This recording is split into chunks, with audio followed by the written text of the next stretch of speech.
we are going to do a live self-assessment to find your cyber readiness level. Our program assistants, Ian and Marree, have put this together. And if you look in the handouts tab in your go-to interface, it's that little piece of paper with the paperclip on top of it. You can download the Excel version of this. We're going to be demonstrating the Excel version today, which will self-populate a score for you and create a task list. It's very cool that Ian and Marree have put together. Before we get started, though, we want to remind you that we are a member of the Wyoming SBDC network. We have regional advisors to provide business advising throughout the state. Visit us at wyomingsbdc.org for no-cost, confidential business advising for any stage that your business is in. This particular program, Cybersecurity for Small Business Pilot Program, is 100% funded by the U.S. Small Business Administration.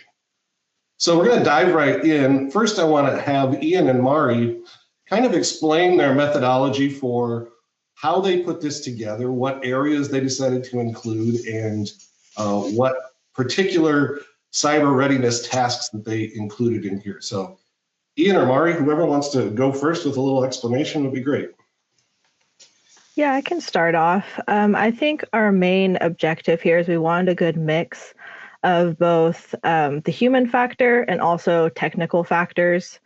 And then we kind of went from there of, okay, so what can you change today? What can you implement right now? And then we kind of just dug a little bit deeper into there. And I think that was kind of more of our main objective when creating this. Yeah, so we wanted to try and find the best sort of like areas where we felt it's important to have a couple of like checklists to go through and say, am I doing this? Should I be doing more with this? Or does this apply to me? So we have all the different categories of like the importance of password management, software updates, staff training, data backups, technical ability or technical policies and governments. So we wanted to try and like break everything up to make it so it's a little bit more digestible and easier to understand, and that it's not just like this one big mess of I need to be doing all of this, but rather here's the sections that I need to be working on and what I should be doing in those. Great. So this is kind of a baby step towards assessing your own cyber readiness. If, however, you want to go deeper and you want to take a more comprehensive look at your cyber readiness in your organization, actually, we have Laura Baker in here as an attendee with Cyber Wyoming. Laura and Cyber Wyoming are our partner in our cybersecurity program, and they have a really comprehensive assessment that they will calculate a risk score for your business as sort of a beginning step, and then going through some advising and reassessing through that risk score. So if you want to take a deeper dive and get involved with the more intensive advising part of our cybersecurity program, please get in touch with me. My email address will be on the final slide, or you can visit us at sbdc.org/cybersecurity program. So let's kind of just step through. We're going to assess this based on our own use in sections and show you how this works. So let's start with the password management section. And the first item, we use unique passwords for every single business account. So I'm going to go from my own experience here. And even though I'm the program manager, I have to say I sometimes do this. I still have duplicate passwords out there for accounts that I don't really use anymore. And I have not taken the step to go clean those out. But this is a really important thing to keep in mind for especially your business accounts and your financial accounts. So the next line, our passwords are strong, 12 plus characters, mix of letters, numbers, symbols. I can say yes to this from my own personal experience. I do use complex passwords, and this 12 is pretty much industry standard right now. If you're using a password manager, it will spit out longer passwords for you that are even more varied and harder to break. All right, let's talk about multi-factor authentication. We have a company-wide policy requiring MFA wherever it is available, especially for email and financial accounts. This is super important, especially if you're using mobile devices. So I would say for this, I'm also a sometimes on that. We did a webinar a few months ago on passkeys. When available, we use passkeys and physical security keys. I am personally starting to do this across all accounts where it's available. So I'm going to say yes to this one.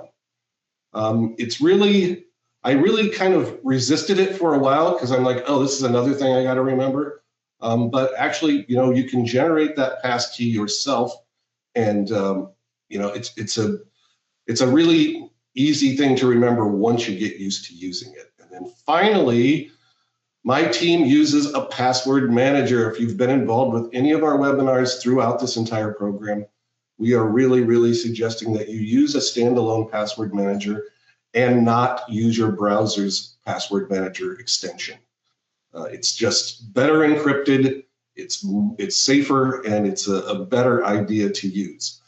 So I'm going to say, yes, I use a password manager. So we've completed that section. So Ian, if you want to scroll down to the bottom, let's show people how the score is being calculated.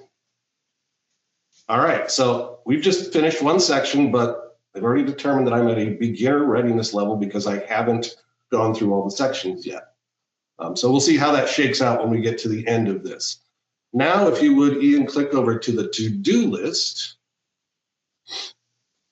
And so Ian and Marree have sort of gauged what are medium and high priorities or low priorities, what the category is, and what I should do. So it's telling me that I should review my critical accounts and ensure that they all have unique passwords. So that's on my to-do list, is to go through some of those accounts that I rarely use and change the passwords because I know I have duplicates out there because the internet has told me. And of course, as a high priority, we want to make sure that all business accounts are using multi-factor authentication for every user, not just the owner, and enable it where it's available.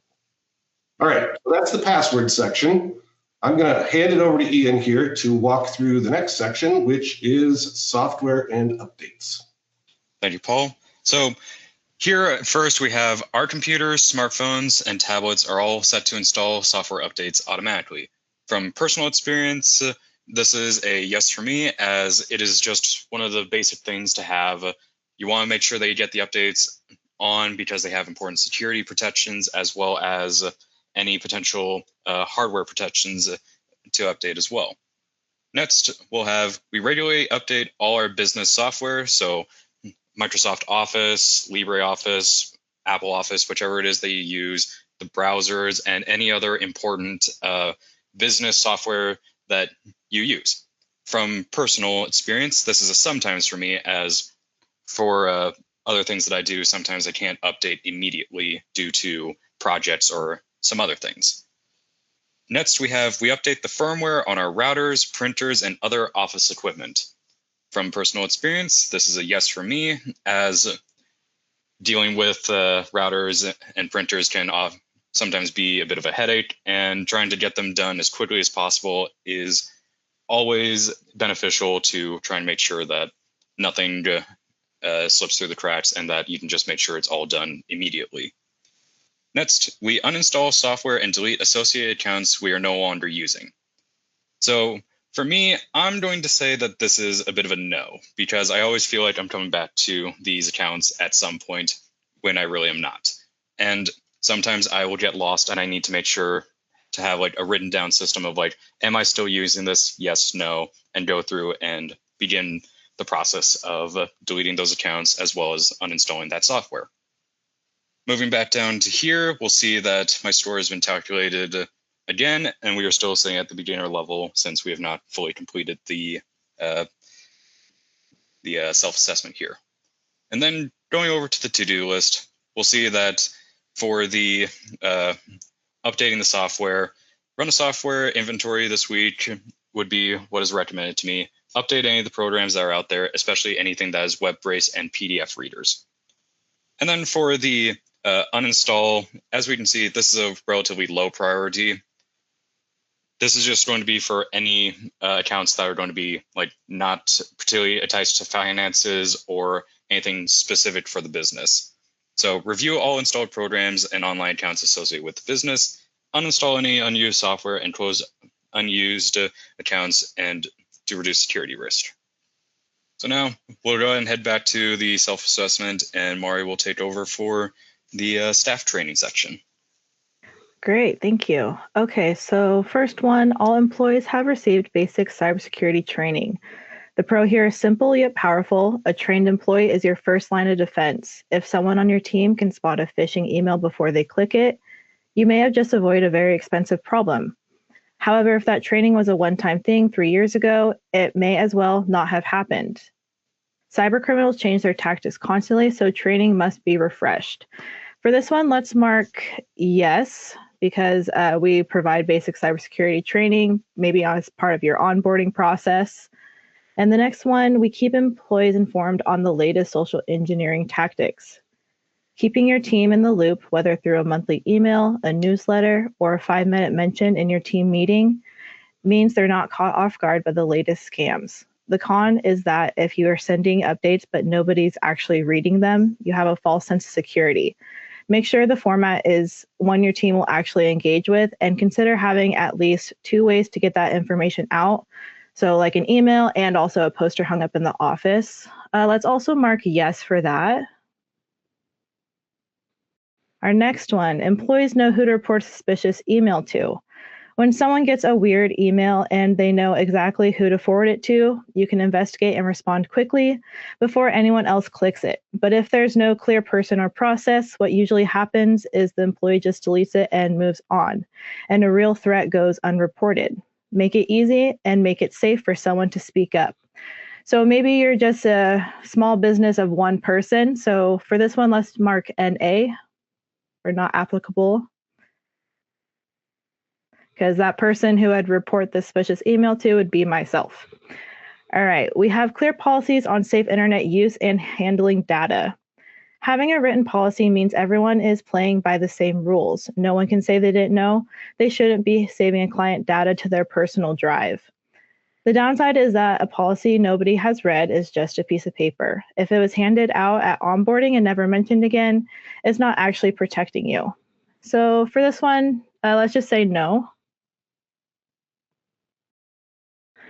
We follow a yearly calendar of cybersecurity training topics and update as needed. A set calendar means security doesn't only come up when something bad happens. You're staying ahead of it. The con is that for a small team, carving out time for this every quarter can feel impossible. So start small. Even rotating through 4 topics a year keeps the conversation going without overwhelming anyone. So let's say for my small business, I do not do this. So let's mark no. And then if you want to scroll down, let's see where we're totaled at first. Okay, excellent. So we're still at the beginner. And if you go over to the to-do list, we can see that we have a couple of items here for staff training that take a medium priority. So that's something that you would soon want to implement into your practices. All right, so let's go back over to the self-assessment. And data backup, let's cover that one. Okay, great. Thank you, Marree. We did have a question in the chat there, and feel free to ask any questions. Somebody had asked that they don't use VPNs. Instead, they use another method. They find it much more secure for several reasons. So should I answer NA for the VPN question? My suggestion is you can edit the item to reflect what you're using in your organization. The great thing about this is kind of an open source assessment, so edit it as you will to your needs. So let's just quickly step through data backup. We have a reliable automated backup system in place. So for me, this is a yes, because my critical data is on the university's system. So I do know that that is backed up and in place.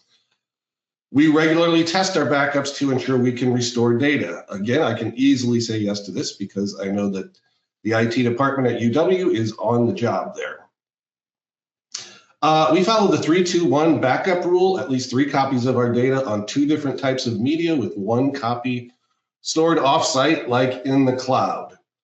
I'm not sure exactly what their backup methods are. Let's just, for the sake of argument, say NA on this one. All company devices have up-to-date antivirus software. Again, IT makes sure that we have the latest antivirus available and on our machine. So I'm going to say yes here. So we did pretty good on data backup. Let's just go to the to-do list, Ian, and we'll wait to see what our final score is when we get there, because we're going to continue to be.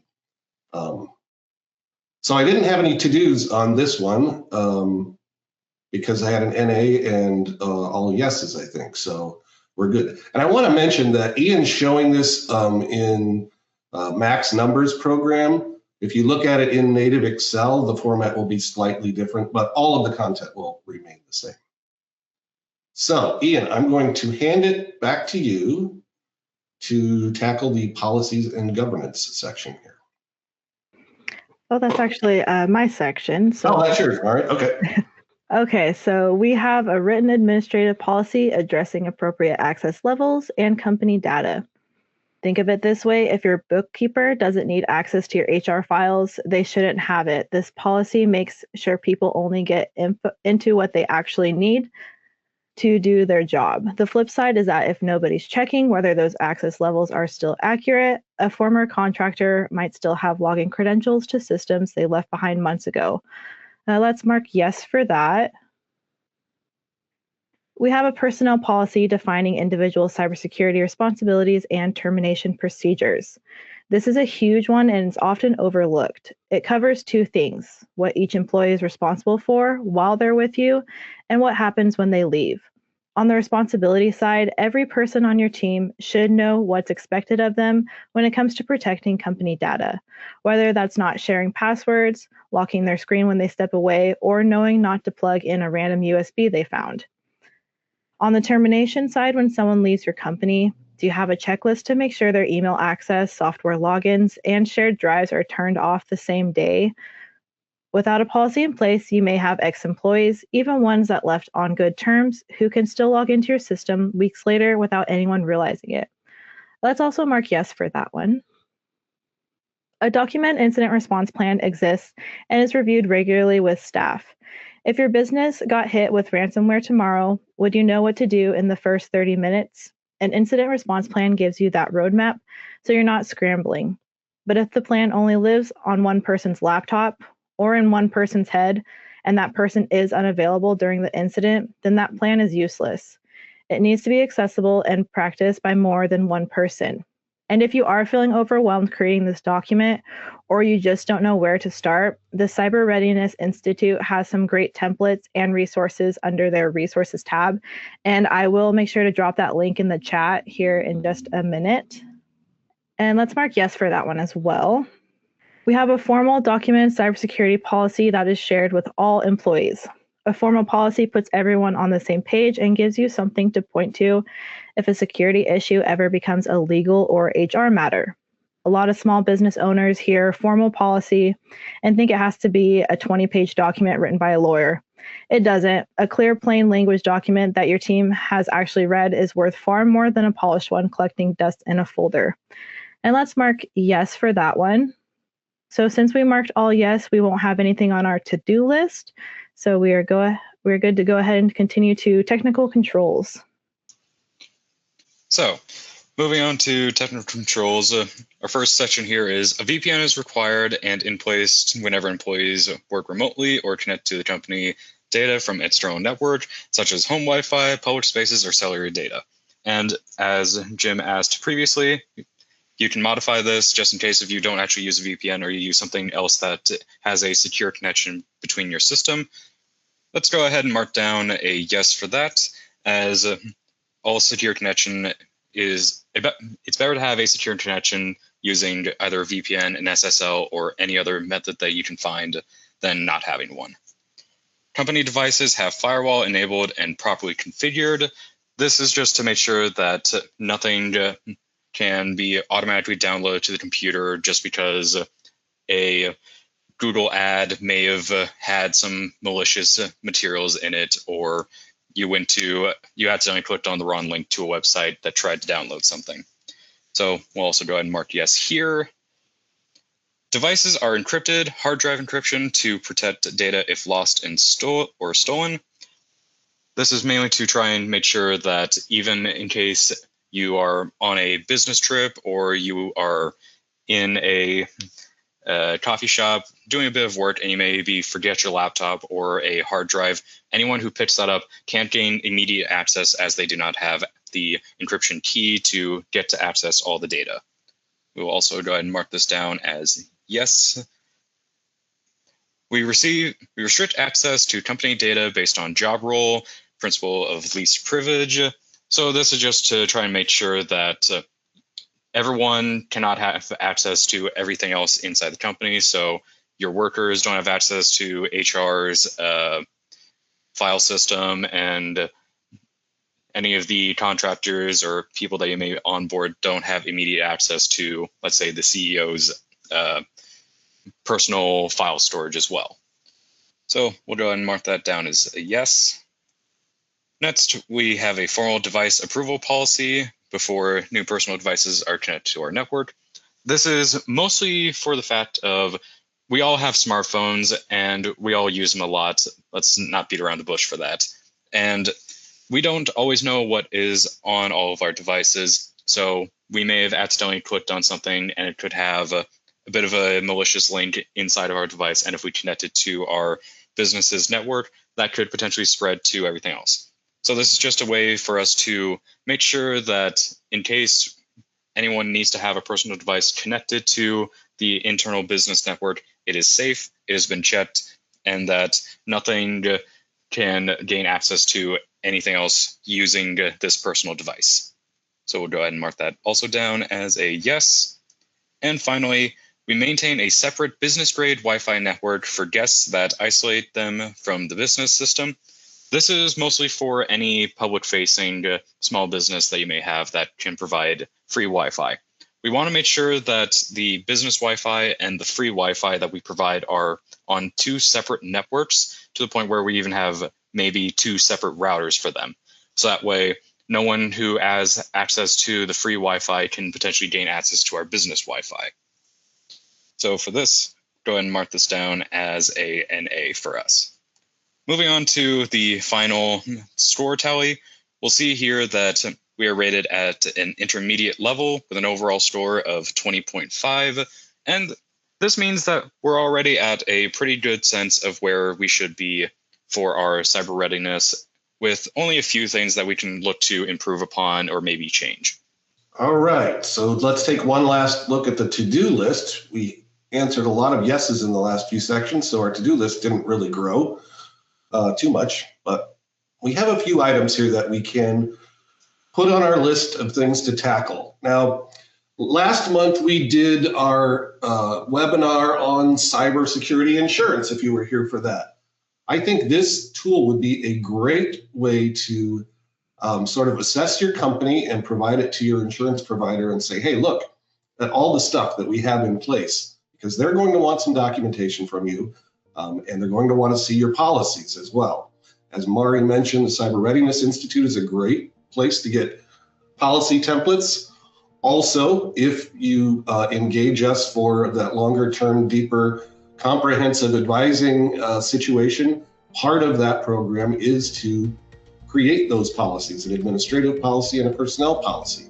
So we customize that to your situation. And again, I have to reiterate that this is a no-cost program and opportunity. So if it's something that you're interested in and taking a deeper dive after you've done this self-assessment, reach out to us. I also dropped the website link in the chat there where you can get in touch with us. And Ian, if you want to just throw up that last slide with my email address on it, that would be great. Excellent.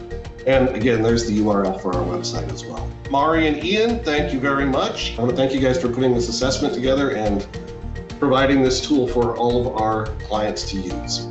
All right, hope to see you next month. Have a great day. Thanks for joining us.